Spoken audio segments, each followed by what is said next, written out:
ini di Dijen pun sudah ada 15 lembaga sertifikasi ISPO. Jadi Bapak Ibu bisa pilih 15 lembaga sertifikasi ISPO yang mana yang memang mau menjadi penilai dari permohonan ISPO Bapak Ibu, itu silakan dipilih. Seperti itu. Nah, kemudian selanjutnya ini tadi perjanjian sertifikasi ISPO-nya. Jadi sebelum masuk audit tahap 1 itu harus ada perjanjian terlebih dahulu. Perjanjian ini nanti akan lanjut jadi kontrak untuk melakukan sertifikasi ISPO. Kemudian selanjutnya, nah setelah terbit, selanjutnya lagi Mbak, setelah terbit sertifikat, di sertifikat ini ada informasi apa? Ini yang menjadi penting Bapak Ibu. Informasi apa yang ada di sertifikat itu adalah nama dan alamat pelaku usaha. Ketika KUDA, alamatnya di mana? Ini harus jelas. Kemudian lokasinya, titik koordinatnya, luas kebun, produktivitas, total produksi, dan unit sertifikasi. Nah, ini harus ada di dalam sertifikat ISPO-nya. Kemudian nomor sertifikat ISPO-nya. Itu ada nama dan alamat lembaga sertifikasi yang melakukan penilaian, lalu tanggal dan berakhirnya sertifikat ISPO. Nah, sertifikat ISPO ini berlaku 5 tahun sejak diterbitkan.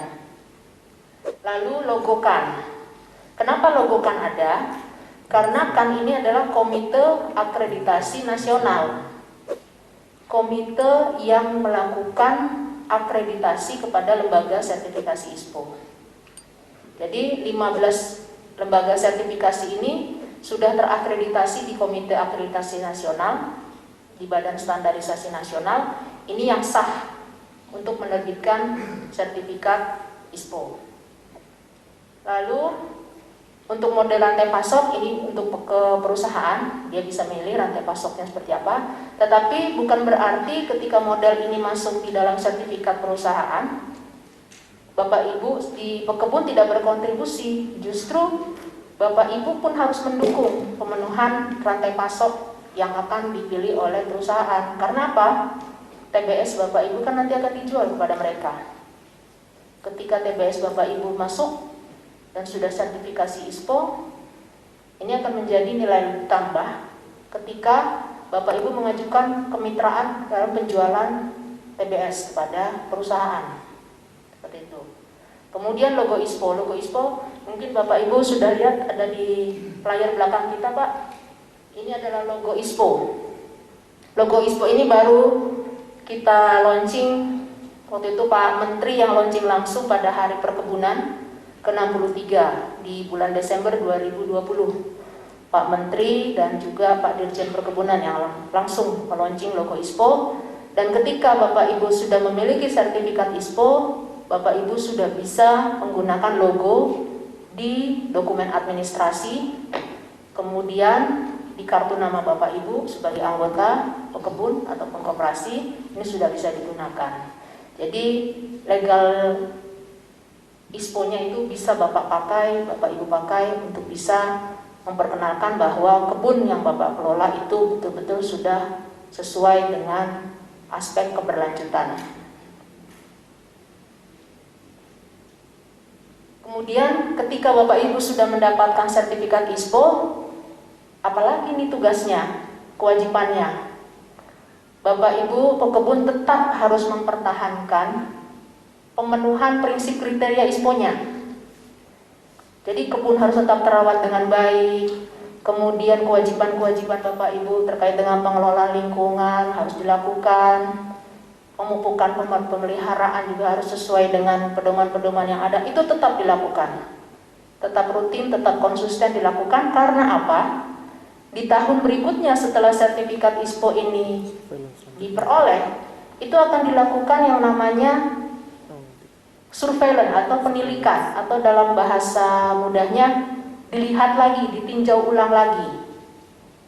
Oleh siapa? Oleh auditor lembaga sertifikasi. Apakah setelah 1 tahun mendapatkan sertifikat ISPO, kebunnya masih dirawat dengan baikkah? Produksinya masih baikkah? Atau malah ada penurunan karena tidak dirawat, karena ada serangan? OPT. Seperti itu. Ini akan menjadi penilaian. Jadi dalam 5 tahun berlakunya sertifikat, setiap tahun akan dilakukan tinjau ulang ataupun penilikan oleh si auditor lembaga sertifikasi ISPO.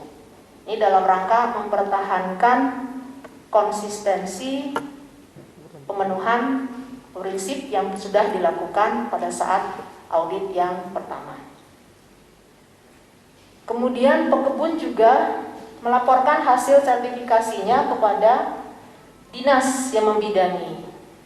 Nah, jadi sekarang ini Bapak Ibu yang nanti akan sudah menerima itu melaporkan kepada dinas setempat perkebunan di kabupaten bahwa kami sudah terima sertifikat ISPO, berikan kopinya sebagai arsip di dinas yang memang bisa menjadi dokumen yang akan menjadi eviden ketika memang ada pertanyaan dari pihak-pihak terkait ataupun ada klaim dari pihak-pihak terkait. Nah, ini ada evidennya bahwa kebun yang Bapak kelola itu sudah mendapatkan sertifikat ISPO. Lanjutnya, Mbak. Lalu terkait pembinaan pengawasan. Nah, ini tadi di Permentan 38 ini peran pemerintah dalam hal ini didelegasikan kepada Menteri, Gubernur, Bupati melakukan pembinaan dalam bentuk fasilitasi dan atau pelatihan dan pendampingan.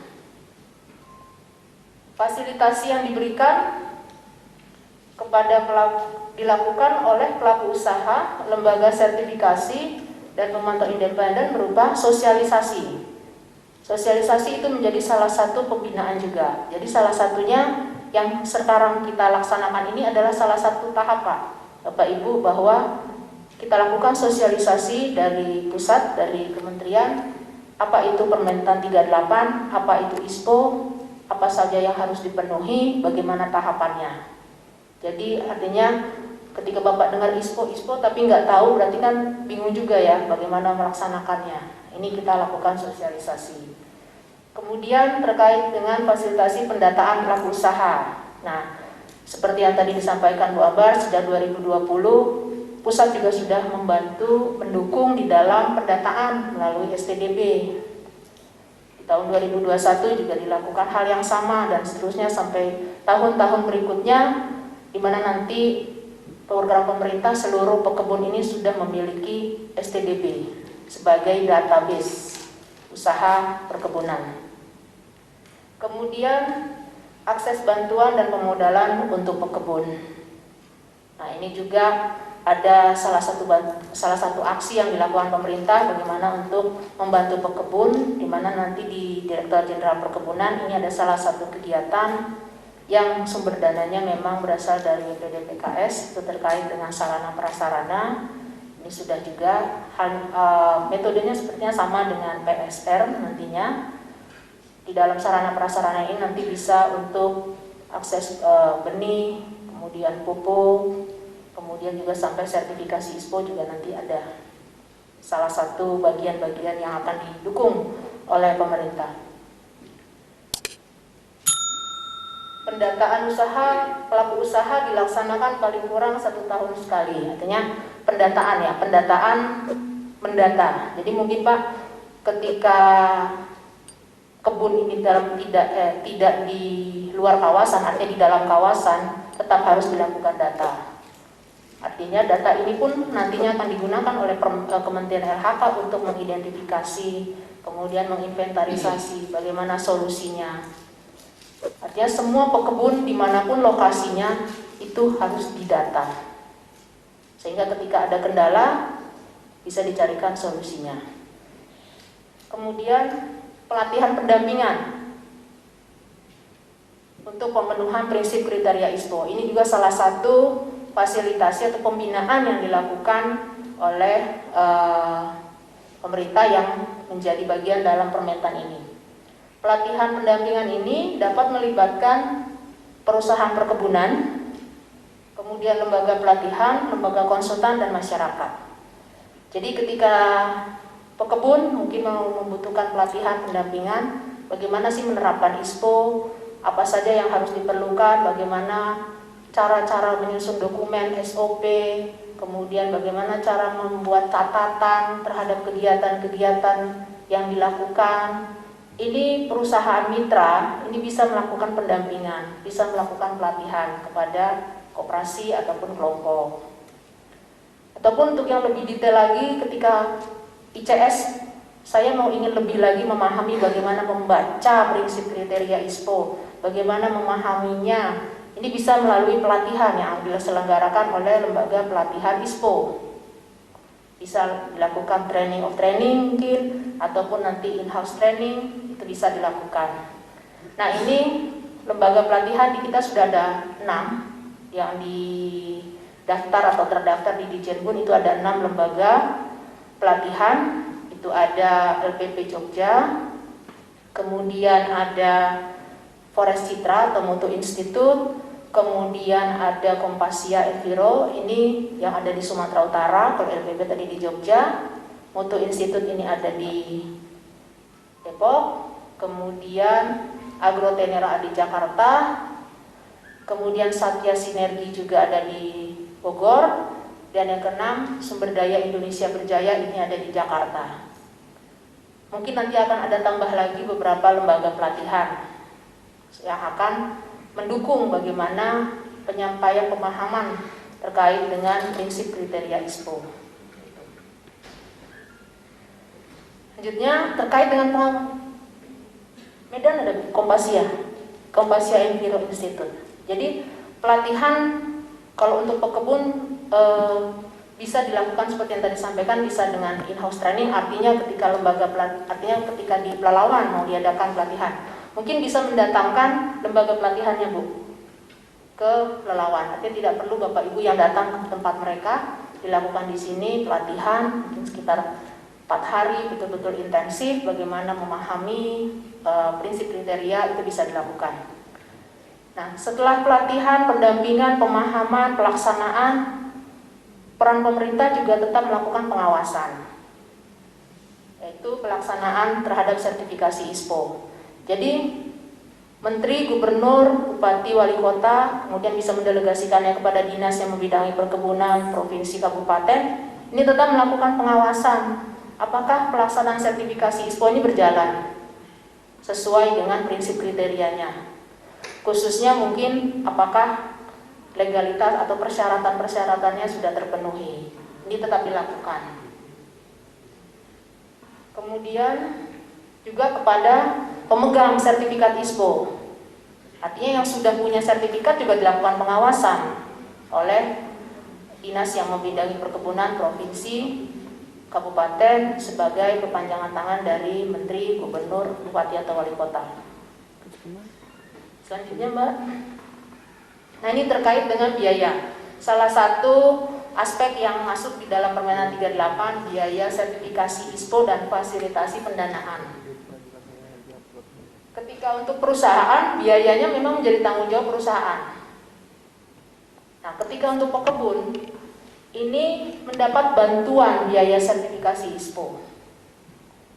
Biayanya bisa beroleh dari APBN, APBD, ataupun sumber dana lain yang sah sesuai peraturan perundangan. Untuk saat ini memang BPDPKS menyediakan dana untuk sertifikasi ISPO. Ini sudah dilakukan koordinasinya dan sudah juga ada regulasinya untuk pengajuan dana sertifikasi ISPO. Nah, kemudian pendanaan untuk pekebun ini dapat berupa apa? Ini pelatihan, pendampingan, pemenuhan prinsip dan juga sertifikasi ISPO. Ini yang bisa nanti diakses oleh pekebun. Bagaimana caranya? Melalui tahapannya itu melalui kabupaten terlebih dahulu. Jadi nanti sama seperti PSR Bu, nanti metodenya.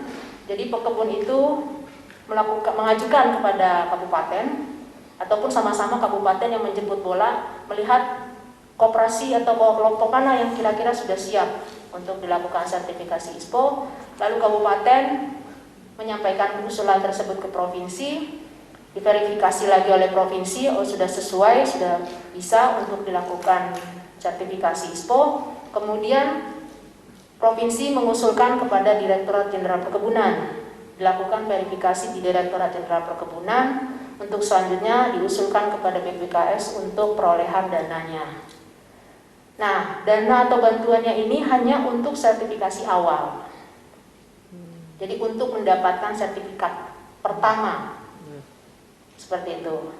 Nah, untuk penilikan dan selanjutnya ini memang menjadi tanggung jawab kelompok pekebun ataupun koperasi. Artinya ini stimulan yang diberikan pemerintah untuk mendorong bagaimana pekebun ini bisa melakukan sertifikat ISPO dan selanjutnya bisa melakukan pengelolaan kebunnya dengan baik. Karena ketika sudah sertifikat ISPO, Bapak Ibu kan harus konsisten mengelola kebun dengan baik. Kalau kebun sudah terkelola dengan baik, dampaknya kan produktivitas akan naik, produksi akan naik. Nah, dengan produktivitas produksi akan naik, ini bisa Bapak kelola dananya untuk disisihkan untuk biaya penilikan selanjutnya. Makanya tadi disarankan pekebun ini masuk dalam kelompok, Pak. Karena ketika dalam kelompok kan secara kuantitas itu besar, produksinya juga akan bisa berbesar untuk bisa menabung untuk bisa membiayai surveillance ataupun penilikan ataupun tinjauan ulang di tahun-tahun berikutnya sampai dengan resertifikasi. Nah, ini yang menjadi salah satu upaya pemerintah.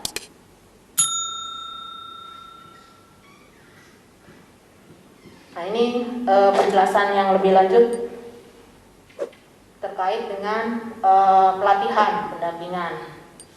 Ini bisa dilakukan.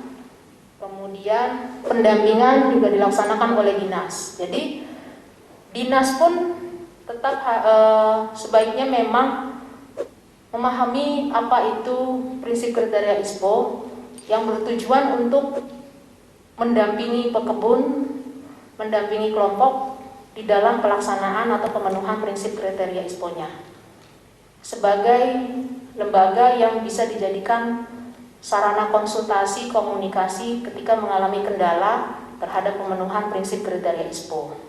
Nah, ini yang menjadi salah satu nantinya pembinaan oleh dinas, bahwa petugas-petugas dinas ini juga ikut di dalam pelatihan ISPO. Itu bisa melalui training of training ataupun seperti in-house training, ini bisa dilakukan. Kemarin memang ada beberapa juga dari dinas itu yang ikut di dalam pelatihan ISPO, itu ada dari Jambi, kemudian dari Sumsel, Kalimantan Timur, itu sudah ada petugas dinasnya yang ikut di dalam pelatihan ISPO. Mungkin selanjutnya Bu Ambar nanti bisa ikut ya Bu, sama Pak Masrun ya Pak, ikut pelatihan ISPO ya Pak, untuk membantu pekebun kita ini Pak. Nah, kemudian sertifikasi ISPO itu yang diprioritaskan untuk yang kelompok. Jadi pembiayaan sertifikasi awal ini memang untuk kelompok, tidak untuk perorangan. Seperti itu. Selanjutnya, nah ini untuk alur bagaimana pengajuan pembiayaan ketika menggunakan dana APBD. Jadi Poktan mengajukan kepada pemerintah, kepala dinas, kabupaten kota, kemudian melakukan verifikasi, hasil verifikasi ketika sudah memenuhi syarat disampaikan ke dinas provinsi. Kalau tidak memenuhi syarat, maka dikembalikan kepada kelompok untuk dilakukan perbaikan, mana-mana yang harus dilengkapi lagi. Kemudian verifikasi langsung kepada provinsi, dan ketika menggunakan dana provinsi, maka provinsi pun harus melihat ketersediaan APBD-nya ketika memang menggunakan dana APBD provinsi, seperti itu. Mungkin ini salah satu juga kami mengharapkan dukungan dari pemerintah daerah baik provinsi atau kabupaten kedepannya bisa mengalokasikan dana untuk sertifikasi ISPO bagi pekebun untuk tahap awal, seperti itu. Kemudian prosesnya ketika dengan APBD itu nanti ada mekanisme-mekanismenya yang sesuai dengan peraturan perundangan bagaimana dana APBD itu bisa digunakan. Selanjutnya terakhir ini terkait dengan sanksi administrasi. Nah, Menteri mengenakan sanksi administrasi kepada perusahaan perkebunan. Untuk perusahaan perkebunan yang tidak memiliki sertifikat ISPO ini memang ada sanksinya juga. Itu teguran tertulis, pemberhentian sementara, sampai pencabutan izin. Ini ada jangka waktunya. Teguran itu diberikan tenggang waktu 6 bulan untuk melakukan perbaikan. Jika tidak dilakukan juga perbaikan, dikenakan pemberhentian sementara, dan juga tidak dilakukan perbaikan, maka sanksi terakhirnya akan dilakukan pencabutan izin. Ini ada nanti mekanismenya. Kemudian Menteri juga mengenakan sanksi kepada pelaku usaha pemilik sertifikat ISPO. Sanksi administrasi. Pemilik ini siapa? Ya perusahaan, juga pekebun. Ada sanksinya yang akan dikenakan. Ketika apa sanksi ini akan dilakukan? Ketika tidak melaksanakan prinsip kriteria ISPO. Jadi ketika tidak terpenuhi prinsip kriteria ISPO-nya, ataupun ketika nanti saat surveillance ternyata pengelolaannya tidak baik, produksinya menurun, ini juga akan dilakukan teguran dari pemerintah. Kemudian bisa juga dilakukan nanti pembekuan ketika memang ada hal-hal yang memang beresiko ya. Jadi kalau pembekuan ini ada hal-hal yang memang harus diselesaikan karena akan memberikan dampak yang cukup beresiko. Kemudian ketika memang tidak terselesaikan juga, maka dilakukan pencabutan sertifikat ISPO-nya. Tapi tetap pencabutan sertifikat ISPO ini dilakukan oleh lembaga sertifikasi. Jadi pemerintah mengusulkan bahwa pelaku usaha ini tidak lagi memenuhi prinsip kriteria dengan bukti-bukti yang ada, maka mengusulkan kepada lembaga sertifikasi untuk melakukan pencabutannya. Kemudian di ketentuan penutup yang terakhir, bahwa untuk pekebun memang berlaku 5 tahun di dalam Perpres. Di dalam Perpres 44 itu wajib ISPO-nya itu untuk pekebun 5 tahun setelah tahun 2020. Nah, artinya dari kurun waktu 2020 sampai 2025 bukan berarti nggak dilakukan Pak upaya ke sana. Bapak Ibu pekebun dibantu dengan perangkat daerah tetap melakukan upaya bagaimana pekebun ini membentuk kelompok, memenuhi prinsip kriterianya, legalitas sesuai ketentuan perundangannya itu betul-betul sudah ada, sudah siap. Nah, ini bisa dilakukan. Ketika 2022 sudah ada yang siap untuk sertifikasi ISPO, ini sangat baik. 2023 itu sangat baik. Jadi tidak menunggu sampai 5 tahun. Kemudian rantai pasok juga yang nanti ada di perusahaan ini juga wajibnya 5 tahun. Tetapi sejak sekarang juga dilakukan upaya untuk pemenuhan indikator yang ada. Kemudian semenjak Permentan 38 terbit, maka Permentan 11 ini dinyatakan tidak berlaku. Jadi Permentan 38 ini berlaku sejak 24 November 2020, sejak diundangkannya secara hukum oleh Kementerian Hukum dan HAM Republik Indonesia. Mungkin demikian Bapak Ibu penjelasan terkait dengan Permentan 38. Terima kasih. Baik, terima kasih banyak Ibu. Ya, yang menangani Pak ya, yang menangani perbenihan. Kalaupun nanti di tempat Bu Ambar tidak ada, mungkin yang menangani benih ya Bu di UPTD ya seperti itu ya. Ya. Kemudian begini kan di asosiasi kami kan untuk di anggota sebenarnya kan sudah ada pelatihan-pelatihan untuk penggunaan benih yang bersertifikat kan itu Bu. Ya. Apakah itu bisa dipakai? Apa berita acara pelatihan-pelatihan itu? Ya boleh Pak, berita acara. Jadi artinya terkait dengan sosialisasi kegiatan pelatihan ya. Itu harus ada dokumen juga Pak. Artinya dokumen pelaksanaannya, siapa yang menjadi narasumbernya, materinya apa. Nah ini kan menjadi salah satu bukti nanti oleh si auditor akan melihat bahwa memang pemahaman penggunaan benih itu sudah diperoleh. Makanya dengan adanya bukti pelatihan yang sudah dilakukan oleh asosiasi, apakah memang masih perlu surat keterangan dari dinas terkait juga, Bu? Ya, itu menjadi salah satu verifier Pak yang harus terpenuhi Pak. Jadi nanti siang kita membaca indikator verifier. Verifier ini adalah apa sih? Semacam panduan yang harus memang disediakan di pelaku usaha pekebun seperti itu Pak. Mungkin saya tambahkan nih Pak. Untuk bahan nanti Dinas Perkebunan Kabupaten pastinya ya yang melakukan surat keterangan bahwa ini diusahakan secara terus-menerus, terus produksinya juga tercatat. Nah itu mungkin harus ada catatan produksinya itu yang rapi Pak. Jadi nanti akan disandingkan dengan tabel produktivitas PPKS. Misalnya umur kebun Bapak 20 tahun misalnya kan, produktivitas selama 1 tahun sekian. Kalau kita lihat di tabel PPKS jauh di bawah atau mendekati. Nah kalau misalnya dia mendekati atau malah di atas itu kan jadi terbukti bahwa bibit petani Bapak itu meskipun dulu tidak diketahui dari mana, tapi produktivitasnya itu memang mencapai yang diharapkan dari kelas-kelas lahan itu kan, kelas S1, S2, S3, tapi saya rasa di sini S3 semua ya ininya kelas lahannya. Tapi dari tabel PPKS itu kan nampak umur 20 tahun, umur 22 tahun, umur 18 tahun itu akan nampak. Nah nanti Bapak yang penting catatan produktivitas dari blok-blok peta kebun petani Bapak itu ada dan disimpan gitu Pak.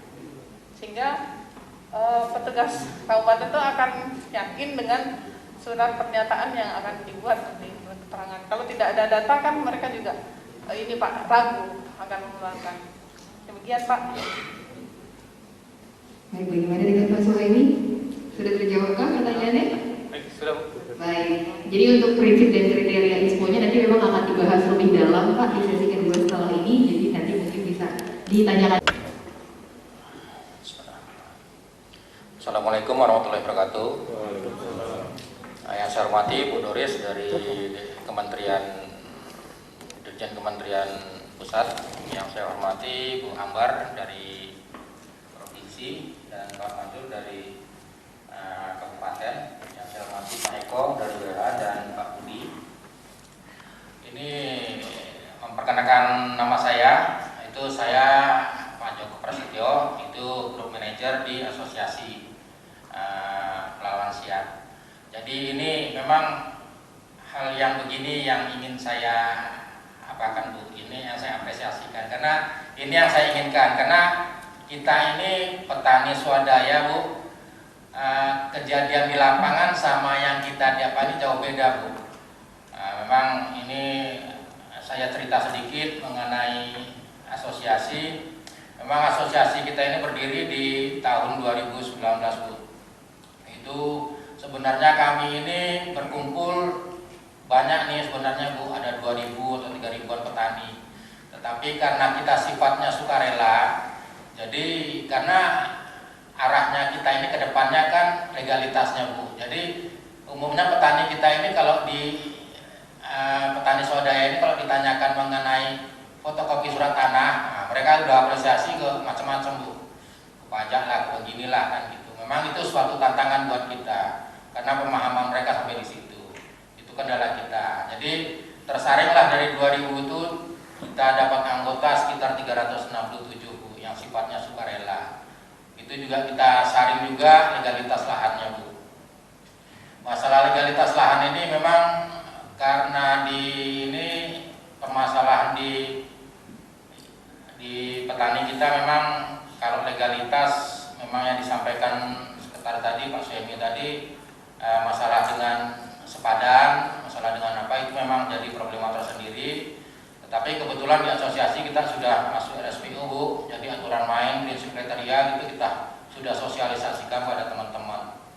Jadi di berjalannya waktu kita juga peraturan undang-undangan itu kita jalani juga Bu.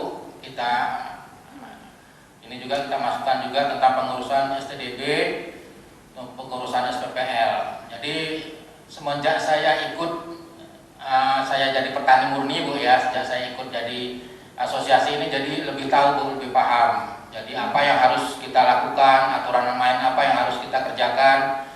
Jadi saya ingin teman-teman yang lain jadi kepingin diikutkan kan gitu.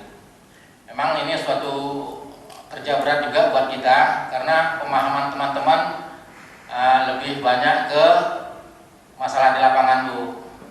Masalah di lapangan karena kita kalau bertanya soal surat tanah, mereka takutnya ini paling nanti kena pajak kan gitu. Kita kan itu yang kita tidak inginkan kan gitu. Kan ingin komunikasi yang baik kan gitu. Jadi di berjalannya waktu kita saya sedang menguruskan STDB itu Pak. Jadi 2019 itu saya sudah memasukkan berkas Pak Budi ke Dinas Perizinan itu di bulan November. Di bulan November kita sudah memasukkan berkas. Udah berapa lama memang kita sudah belum dapat informasi apapun. 2020 kan 2019 Bu, kita audit karena audit harus ada itu Bu, surat ini pengurusan STDB itu karena di bulan Agustus kita udah, jadi karena ada surat lagi dalam pengurusan itu bisa dilanjutkan kan gitu. Jadi itulah yang ingin saya sampaikan. Jadi kita jadi lebih enak gitu Bu, komunikasi kita lebih jalan kalau kita bertemu kan gitu. 2019. Maaf 2020 Bu, nggak salah. 2020 jadi sudah kita masukkan, tapi berapa lama kita sudah 3 kali kunjungan ke ini belum ya, tapi alhamdulillah keterangan dari Pak Budi tadi, alhamdulillah kita bertemu jadi ada solusi Bu. Jadi saya juga bingung sebenarnya mau kemana saya akan mengadu gitu, karena saya bertanya dari dinas terkait yang ketemu juga sama yang dapat kekuatan gitu, yang istilahnya sebatas apa. Jadi itulah kalau komitmen dari Pak Budi, dari DLHK mungkin pengurusan SPPL kita akan lanjut karena SPPL ini berdampingan. Kalau STDB belum keluar, SPPL tidak akan bisa diterbitkan kan gitu. Jadi seiring kan gitu. Jadi ingin kita lakukan itu. Memang kita keinginan kita asosiasi ingin sih masyarakat itu tahu gimana sih pengurusan sebenarnya kan gitu. Karena bukan apa-apa, kita ini kan di audit Bu, surveillance tiap tahun. Jadi itu yang harus kita kemukakan ke teman-teman yang lain, edukasinya yang penting. Jadi itu yang permasalahan yang ingin saya sampaikan. Jadi pengurusan STDB ini apa sih yang yang harus kita siapkan kan gitu kan. Jadi kemarin juga kita udah fotokopi KTP, udah PKK, udah fotokopi surat tanah, sudah kita sampaikan itu apa yang harus perlu dilengkapi kan gitu. Jadi udah ada enggak biaya untuk pengurusan STDB itu Bu? Karena kalau di audit kita kan bingung juga Bu pengurusan. Dipertanyakan nanti kepada auditor dananya gitu. Nah, itulah yang ingin saya sampaikan.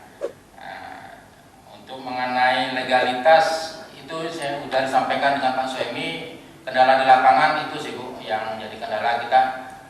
Tapi di sepadan itu sudah ada parit gajah sebenarnya Bu, itu sudah tanda. Cuman karena kita sudah sedang pengurusan STDB, kita jadi tahu Bu mana yang di daerah kawasan HGU, mana yang tidak kan gitu. Nah, di situ kita baru tahu, tetapi di lapangan kita sudah tahu nampak gitu bahwa ada parit gajah di lokasi yang ada kebun swadaya itu. Itu yang ingin saya sampaikan pada Bu Ambar. Terima kasih. Baik, terima kasih Pak Joko. Mungkin sebelumnya ada pertanyaan lagi yang Terima kasih Bu. Nama saya Tajib Firmantri dari UKUI.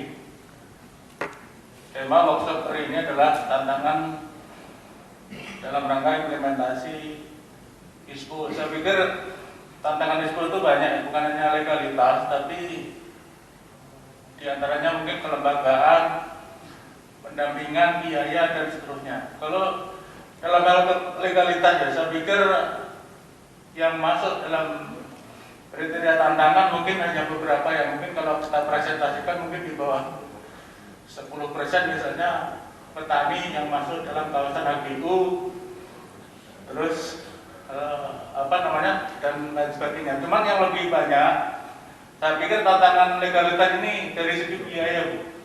Jadi banyak biaya yang dikeluarkan dalam bentuk kepengurusan sertifikat misalnya, walaupun di klausul awal ISPO itu boleh SKT, tapi ketika surveillance terjadi itu pasti ditanyakan ini kok nggak naiklah dari SKT terus, itu pasti ditanyakan, dan itu permasalahan di tingkat petani swadaya.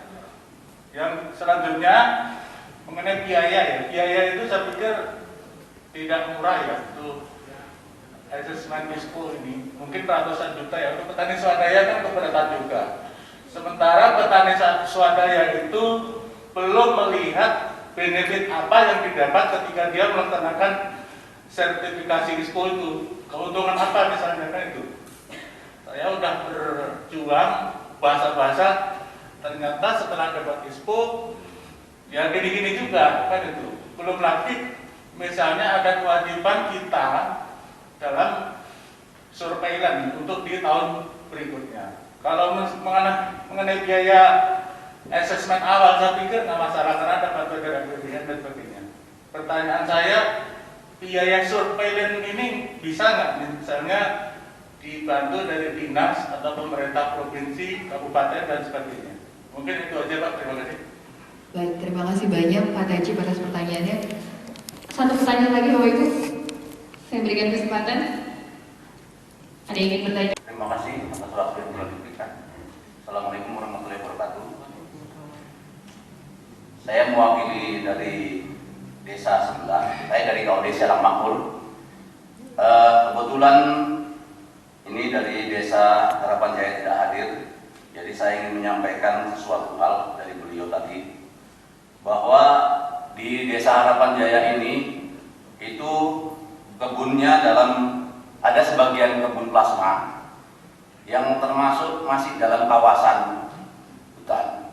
Itu setelah mau mencairkan ke bank, SHM-nya itu ditolak orang bank karena setelah disurvei masih termasuk dalam kawasan. Jadi dari kami bagaimana cara membebaskan kebun tersebut dari kawasan hutan menjadi KPL untuk kami. Terima kasih, itu yang dapat saya sampaikan. Assalamualaikum warahmatullahi wabarakatuh. Ya, ratusan teman kemarin sudah koordinasi Pak Sudar, itu mungkin sekitar baru 100-an gitu, Pak. Tapi belum tahu nih Pak kapan terbitnya ini. 100 yang sudah diurus Pak. Nah, kita masukkan data udah 300-an kita masukkan. Sudah 300 ya? Oke. Sudah lengkap semuanya Pak ya? Itu kita belum tahu nih Pak apakah ada kelengkapan yang kurang karena berkas kita yang masukkan kemarin agak banyak juga Pak. Habis ini Bapak catat nomor handphone saya ya? Oke, siap Pak Budi, itu saya tunggu. Jadi gini Pak, ada sih saya setelah Bapak nanya, saya telepon ke Pak Sudar.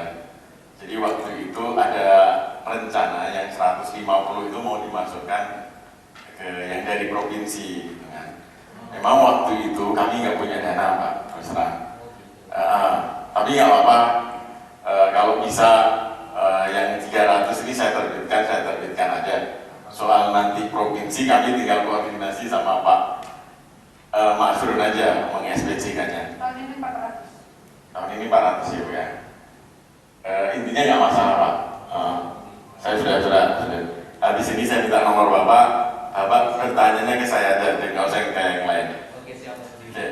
Terus ada yang dari Pak Dirita Lesmana ya, mohon maaf kalau salah. Begini Pak, sebenarnya ada kesempatannya ya sekarang ini Pak, di zaman undang-undang Cipta Kerja ini Pak, gitu kan. Bapak kalau bisa, jadi begini Pak. Saya memang belum tahu detail pastinya karena ada satu peraturan yang belum terbit Pak, namanya Peraturan Menteri Lingkungan Hidup dan Kehutanan, turunan dari Undang-Undang Cipta Kerja, turunan dari PP-nya. Undang-Undang dan PP sudah keluar tapi permennya belum. Nah, tapi di PP yang saya baca itu yang Bapak mohon itu paling tidak disampaikan ke Pemda. Nanti Pemda meneruskan ke Kementerian LHK agar bisa diikutkan proses mengeluarkan kebun-kebun dari dalam kawasan hutan menjadi di luar kawasan hutan. Makanya sebenarnya kami minta ke Bu Ambar juga kita terus berkoordinasi di saat-saat sekarang ini karena waktunya itu hanya dikasih 3 tahun terhitung sejak Undang-Undang Cipta Kerja itu disahkan. Undang-Undang Cipta Kerja itu kan disahkan di 2020 yang demo-demo nggak karu-karuan. Nah, PP-nya sudah turun, terus sekarang kita tunggu permen, jadi berakhirnya logikanya ya 2023. Di waktu yang nggak lama ini kita harus kerja maksimal, saling menginformasikan karena syukur misalkan Bapak bisa memberi misalkan detailnya, titik koordinatnya, terus kepemilikannya sudah dibagi-bagi sesuai dengan pemilikan gitu Pak. Terus ada legalitas yang mendukung misalkan walaupun dari hanya kepala desa itu nggak masalah Pak. Itu jelas-jelas kami perlukan nanti untuk kami teruskan ke Kementerian LHK. Tetapi nggak apa-apa, Bapak boleh juga ada di sini nyatet nomor saya, Bapak ingatkan terus saya kapan ada forum-forum seperti ini khusus membahas turunan Undang-Undang Cipta Kerja, Bapak nanti saya sampaikan. Saya ingin kita ada terus menjalin komunikasi, jadi tanpa info dari Bapak kami juga nggak bakalan tahu Pak. Kami sebenarnya hanya tahu tuh kalau disegati di Gonde itu banyak, tapi kami kalau ditanya siapa pemiliknya, ya kami nggak punya. Karena kadang-kadang kami mendata pun juga mereka belum ngaku, nggak mau ngaku, karena selama ini memang ada ketakutan nanti diperkarakan lah, nanti pajak lah. Tetapi di Undang-Undang Cipta Kerja ini kita kesampingkan itu karena ada forumnya, ada tempatnya, ada wadahnya, kebun-kebun itu bisa dikeluarkan. Gitu Pak, silakan nanti setelah ini Bapak, saya juga minta nomor handphone Bapak. Terima kasih. Terima kasih banyak Pak. Untuk pertanyaan selanjutnya Ibu dari Pak Taji terkait dengan legalitas. Bapak ada yang ingin dituju atau? Jawaban hukum aja Bu. Ya. Oh baik, mungkin Bu Ambar atau Ibu Doris yang ingin jawab? Oh baik. Baik. Baik Pak, memang Pak tantangan ISPO artinya ini cukup menarik dan menantang ya Pak ISPO ini Pak. Jangankan kebun Pak, perusahaan pun merasa ISPO ini sebagai salah satu challenge lah bagi mereka untuk bisa pemenuhan prinsipnya. Artinya memang kelembagaan pertama kita harus bentuk terlebih dahulu Pak. Ini mungkin salah satu yang memang cukup sulit bagaimana mengorganisasi pekebun dengan latar belakang, cara pandang, kemudian kebiasaan yang berbeda-beda mereka mau dalam satu wadah. Ini yang memang harus dibentuk terlebih dahulu supaya mereka memiliki satu pemahaman yang sama, cara pandang yang sama terkait harus apa yang dilakukannya. Kemudian terkait dengan biaya ya Pak, biaya surveillance. Nah, kalau biaya sertifikasi awal memang kita pemerintah itu melalui Permentan itu mengamanahkan untuk dari anggaran APBN, APBD atau sumber lain yang sah. Memang terkait penilikan ataupun surveillance ini tidak diatur Pak, tidak diatur untuk dibiayai oleh pemerintah. Karena diharapkan dengan pemenuhan prinsip kriteria ISPO, ini kan artinya peningkatan produktivitas itu sudah bisa dilakukan, sudah bisa tercapai. Artinya ketika pengajuan unit sertifikasi ISPO itu si pekebun ini memang sudah betul-betul bisa memastikan pemenuhannya secara konsisten dan produksinya memang sudah berjalan seperti itu Pak. Jadi bukan berarti ibaratnya baru lahir, baru pemenuhan yang seminimal mungkin, artinya masih banyak kekurangannya. Ini juga belum, ketika dia mengajukan sertifikasi ISPO kepada melalui tahapan kabupaten, nanti provinsi, kemudian juga ke Dijenbun, ini kan akan juga dilihat, artinya diverifikasi, difilter Pak, apakah memang layak. Ketika verifikasi ini, kelayakan ini juga harus mempertimbangkan bagaimana ketika dia penerima sertifikat, mampukah si pekebun ini terus melakukan usaha pengelolaannya dan bisa membiayai surveillance ataupun pendidikan di tahun-tahun berikutnya. Nah, jadi kami pemerintah, artinya pemerintah memang ingin mendorong supaya sama-sama, tidak bergantung sepenuhnya kepada pemerintah, seperti itu sebenarnya dasarnya Pak. Tapi memang itulah upaya yang memang awal dilakukan. Untuk selanjutnya bagaimana supaya pekebun ini bisa berupaya, bisa berusaha secara mandiri, secara konsisten, bisa meningkatkan produksinya dan menyisihkan hasil produksinya juga untuk bisa untuk pembiayaan surveillance di berikutnya. Terkait dengan biaya memang variatif Pak, biaya sertifikat surveillance ya. Artinya surveillance sepengetahuan saya dia akan lebih sedikit Pak biayanya dibandingkan sertifikasi awal. Dan memang setiap lembaga itu punya variasi yang berbeda-beda. Karena kita tidak menetapkan berapa biaya surveillance ataupun berapa biaya sertifikasi. Itu semua berdasarkan hari orang kerjanya Pak, atau main days-nya. Ketika surveillance, auditor ini perlu berapa hari, perlu berapa orang, itu biaya yang dikeluarkan Pak. Jadi bukan paket surveillance tahun pertama misalkan 50 juta, tidak seperti itu, tapi berdasarkan hari orang kerjanya.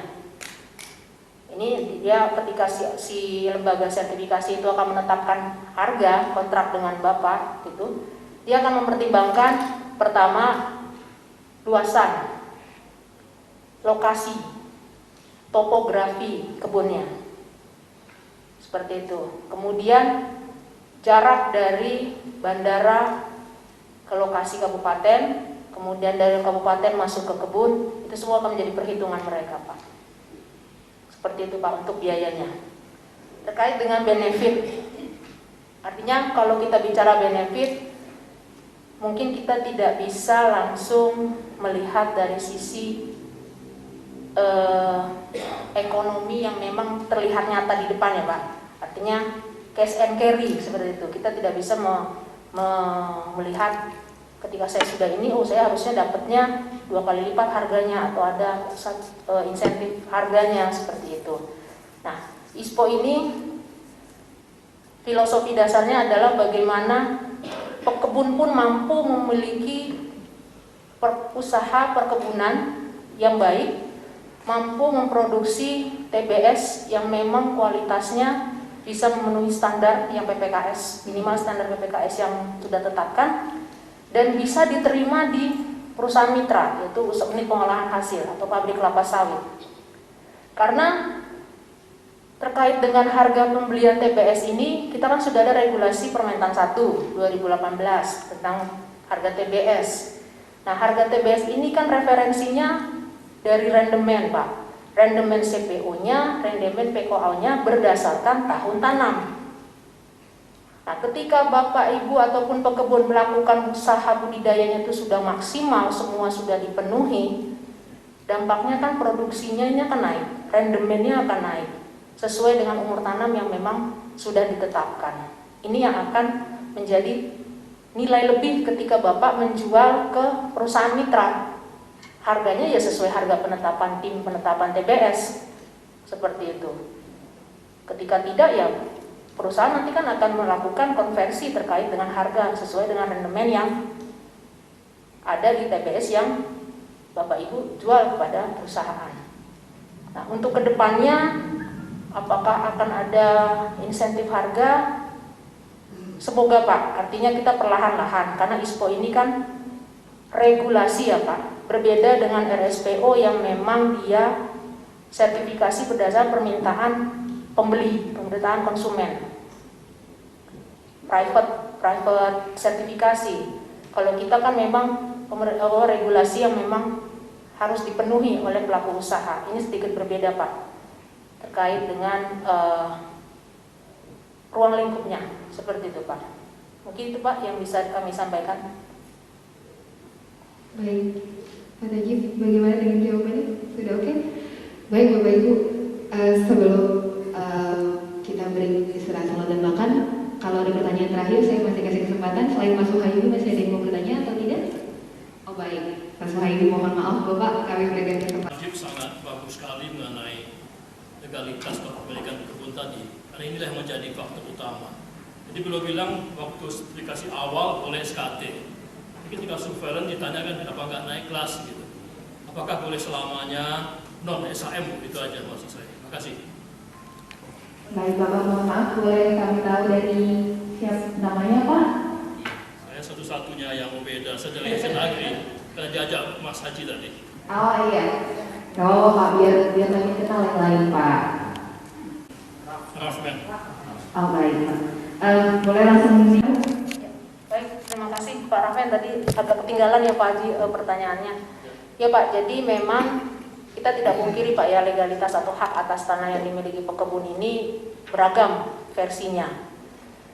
Nah, ketika memang awal, memang SKT ini masih bisa diberlakukan, kemudian akte jual beli seperti itu. Tapi lagi-lagi Pak, ini kan pemenuhan regulasi. Secara regulasi di Kementerian ATR BPN, kepemilikan perorangan itu memang legalitasnya sewajarnya adalah sertifikat hak milik. Seperti itu Pak, itu yang ada di Kementerian ATR BPN. Nah, kita ISPO secara teknis pertanian, kita pun harus bisa menyesuaikan dengan regulasi kementerian yang ada Pak. Bagaimana terkait dengan lahan, ini kewenangannya di ATR. Makanya diharapkan ketika memang di awal masih SKT ataupun akte jual beli, ini ditingkatkan kepemilikan legalitasnya menjadi SHM. Ketika surveillance apakah itu masih dalam proses pengurusan SHM, ini menjadi bukti yang perbaikan yang lebih baik Pak, yang menjadi nilai plus pada saat surveillance di tahun berikut-berikutnya. Nah, ini upaya untuk ke sana ini menjadi salah satu peningkatan keberlanjutan Pak. Continuous improvement yang memang menjadi salah satu juga prinsip di ISPO, di prinsip kelima. Ini bisa menjadi salah satu bukti evidence bagaimana upaya perbaikan, upaya pemenuhan yang memang sesuai ketentuan peraturan sudah dilakukan dan diupayakan oleh pekebun. Demikian Pak. Baik Ibu, terima kasih. Bagaimana Pak Ahmed, sudah? Oke, baik. Saya kasih kesempatan nih kalau pada Bapak Suhaimi, silakan Bapak. Baik, terima kasih. Namun saya ini mohon maaf sebelumnya Pak kepada Kepala Dinas DPM PDSP, Kepala Dinas Lingkungan Hidup, sama Kepala Dinas Perkebunan. Yang sebenarnya ini mengulang tanya Pak. Kan begini Pak, saya kan mendapat amanat dari anggota-anggota, kan mereka butuh kejelasan. Walaupun tadi sudah Bapak katakan bahwa pengurusan STDB dan SPL itu kan gratis, kan begitu, tidak dipungut biaya. Jadi apakah hal ini atau informasi yang baik ini bisa saya sampaikan ke anggota-anggota saya Pak?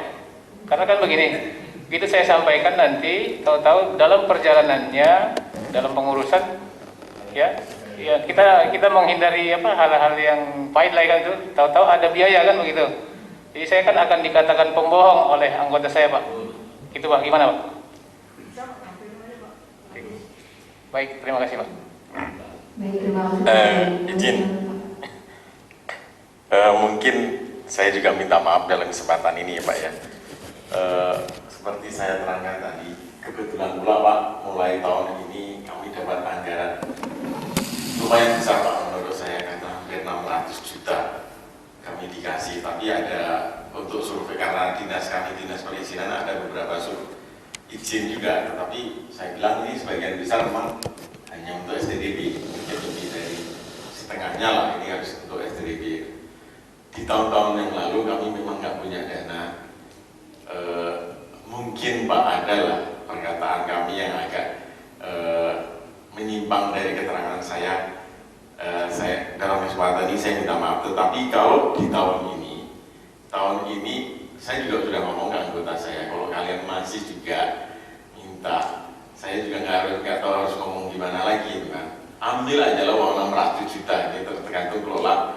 Yang penting STDB masyarakat terlayani. Nah, saya di kesempatan itu saya kumpulkan kan, saya juga ngomong, yang jadi masalah ini ada nggak yang mengurus STDB?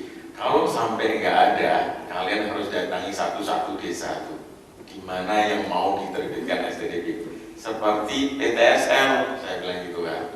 PTSL itu nggak ada sebenarnya yang datang ke kantor itu, tapi mereka datang ke desa-desa, ditanya gimana yang mau. Nah, saya maunya juga kalian seperti itu. Nah, datang ke kantor camat, ke kantor desa, gimana yang mau diterbitkan STDB. Jadi nggak ada lagi nanti orang datang ke kantor kita ngurus STDB, karena kita udah menjemput ke sana. Tetapi gini Pak, izin, Bapak sama Pak Joko sama nggak? Oh sama, ya sudah. Bapak nanti tinggal bertanya ke saya ya. Kalau ada masyarakat yang menanya, kasih juga nomor saya. Nomor saya boleh lupa ya, mau dibagi ke siapa? Insya Allah Pak, insya Allah gratis kalau untuk proses itu. Tetapi misalkan anggota saya datang, Bapak ngajak makan di warung dan yang bayar Bapak jangan bilang pula anggota saya korupsi, gitu Pak. Tetapi kalau meminta duit untuk proses seperti itu, nanti habis ini saya kumpulkan lagi Pak, saya ceritakan yang terjadi sekarang ini ke mereka. Mungkin itu Pak. Assalamualaikum warahmatullahi wabarakatuh. Waalaikumsalam warahmatullahi wabarakatuh. Mungkin sedikit Bu, Boleh, silakan Pak.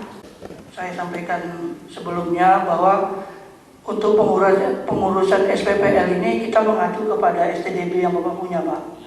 Nah itu untuk mengirit biaya dari kami, karena kan kalau kami harus turun lagi verifikasi ke lapangan, itu kan ada biaya yang harus kami keluarkan. Sementara kami kan biaya tidak ada. Nah di situ kami berharap kalau memang udah punya STDB itu lebih mudah kami untuk menerima SPPL dari Bapak. Nah memang mungkin dari petani ini banyak yang tak tahu bagaimana cara membuat SPPL. Jadi kami minta datanya saja. Memang situ ada biaya mate Pak, kalau bisa petaninya yang membawa mate. Nah untuk yang lain-lainnya tidak ada biaya Pak. Jadi mungkin itu saya sampaikan. Kalau memang nanti ada biaya yang diminta oleh staf saya, Bapak bisa lapor ke saya, bisa WA ke saya, telepon ke saya. Itu aja Pak. Terima kasih Pak. Baik, terima kasih Bapak.